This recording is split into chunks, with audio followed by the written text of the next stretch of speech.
Bonjour, vous êtes sur Décideur TV, c'est Décideur du droit. On va parler secret des affaires, quelle effectivité. C'était l'un des ateliers des débats du cercle qui se sont déroulés le 13 avril dernier. On en parle tout de suite avec mon invité, Céline Leroy, associée chez Height Advisory. Céline, bonjour. Bonjour Arnaud. Alors tout d'abord, pourquoi étiez-vous partenaire des débats du cercle ? Alors, Height Advisory, déjà, est un cabinet de conseil financier. Donc, on n'est pas avocat, mais on est conseil financier. Et on est spécialisé sur l'accompagnement des entreprises dans le cadre d'opérations de transactions, restructuration et transformation. Juste un indicateur, aujourd'hui, nous sommes plus de 800 collaborateurs, 80 associés. Nous avons 13 bureaux et un réseau qui nous permet d'intervenir dans 30 pays. La practice, et le lien avec les débats du cercle, la practice que je dirige et que j'ai fondée en 2011, donc il y a plus de 12 ans, de Dispute Resolution, est une practice d'experts financiers spécialisés dans l'accompagnement des entreprises dans le règlement de leurs différends. Donc on est basé à Paris, mais on intervient à l'international et on intervient pareil avec un réseau propre qui s'appelle Height International Forensic and Dispute Resolution. L'intérêt des débats du cercle, pour nous, et je l'espère pour les membres du Cercle Montesquieu, c'est que le marché de la résolution des différends est un marché qui est aujourd'hui en pleine mutation.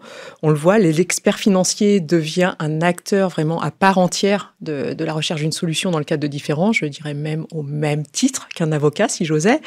Et on est... Une solution opérationnelle pour une entreprise doit combiner, on le voit très clairement, à la fois l'aspect opérationnel, à la fois donc business, à la fois l'aspect juridique, mais aussi l'aspect financier. Du reste, j'utilise volontairement le terme de différend et non de contentieux. On voit que les dirigeants d'entreprise, dont font partie les directeurs juridiques qui sont membres du reste du cercle, sont à la recherche de solutions, j'allais dire, intelligentes qui permettent à un moment T de trouver la solution optimale avec le meilleur ratio coût et opportunité retour sur investissement.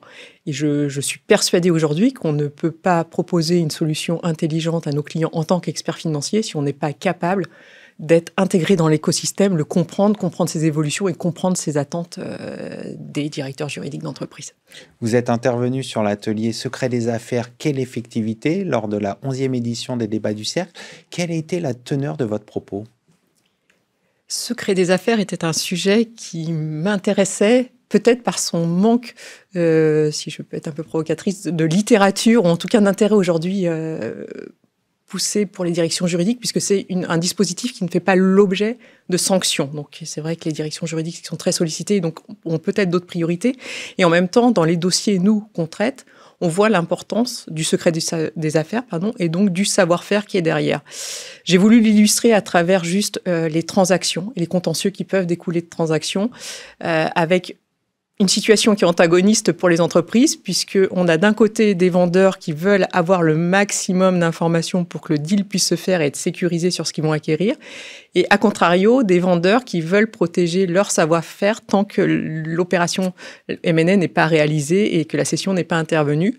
Et j'ai illustré mon propos par 2-3 exemples très simples et illustratif, le cas d'un dossier qu'on a eu à traiter où l'acquéreur a voulu protéger son savoir-faire, le vendeur a voulu protéger son savoir-faire au maximum et n'a décidé de délivrer sa recette dans le secteur de l'agroalimentaire qu'après la cession.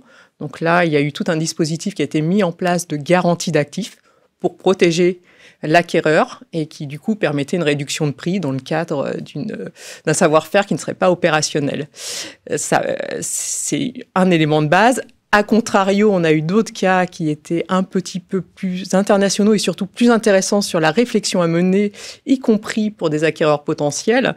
Dans le secteur des cosmétiques, à titre illustratif, il y a eu un cas emblématique où un acquéreur potentiel, un grand groupe international, a voulu faire une acquisition d'une start-up, a donc regardé la start-up, a analysé les procédés, a eu accès à l'information. Il était dans un processus de croissance externe pour acquérir un nouveau marché, mais avec le même savoir-faire, disons. Et en fin de compte, le deal ne se fait pas. Il lance son produit a posteriori et la cible potentiel se retourne contre cet acteur en disant « mais vous avez copié mon savoir-faire, c'est pour ça que vous avez été en mesure de lancer ce produit ». Et juste à titre illustratif et pour ne pas déborder, ce qui était intéressant, c'est qu'on voit que y compris un acquéreur potentiel, doit protéger son propre savoir-faire s'il se lance dans une opération M&A pour ne pas après être poursuivi pour copie de son savoir-faire. Et là, le groupe avait été poursuivi au départ parce qu'il n'avait pas été en mesure de démontrer qu'il possédait ce savoir-faire. Quelle a été la conclusion des échanges de cet atelier ? Alors, la conclusion qu'il en est ressortie, c'est qu'on se rend compte, c'était une réflexion sur comment gérer ce secret des affaires et ce savoir-faire. Aujourd'hui, on est dans un environnement où on a énormément de data. La data, on produit tous énormément de data sous diverses formes, beaucoup d'informations. On a une data qui est très protéiforme, beaucoup de formats, qui est très évolutive. Donc, on n'est pas sur une information figée à un moment T, comme avant les brevets, où on savait quand on déposait un brevet, c'était ancré, c'était l'étape brevet. Là, on a un savoir-faire qui peut évoluer dans le temps.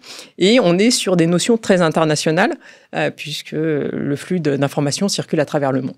Et ce qui était très intéressant, c'était de se dire, mais quel outil aujourd'hui permet de gérer ces trois problématiques. Et on a donc eu une réflexion sur les possibilités liées à la blockchain, ce qu'elle pouvait apporter en termes de protection à la fois de la donnée, donc l'auteur, mais aussi son existence à un moment T, et également sa valeur probatoire à travers le monde. Donc la blockchain peut être une solution pour protéger son savoir-faire. Totalement. Et ce qui est justement intéressant, c'est qu'on voit qu'il y a une reconnaissance de la blockchain aussi comme élément probatoire dans le cadre de dossiers. En France, on est plutôt sur un élément de preuve accepté parmi les éléments probatoires. Et il y a d'autres pays où c'est un élément de preuve positif reconnu, comme en Chine ou en Vermont aux US. On va conclure là-dessus. Merci Céline d'être venue sur notre plateau. Merci Arnaud.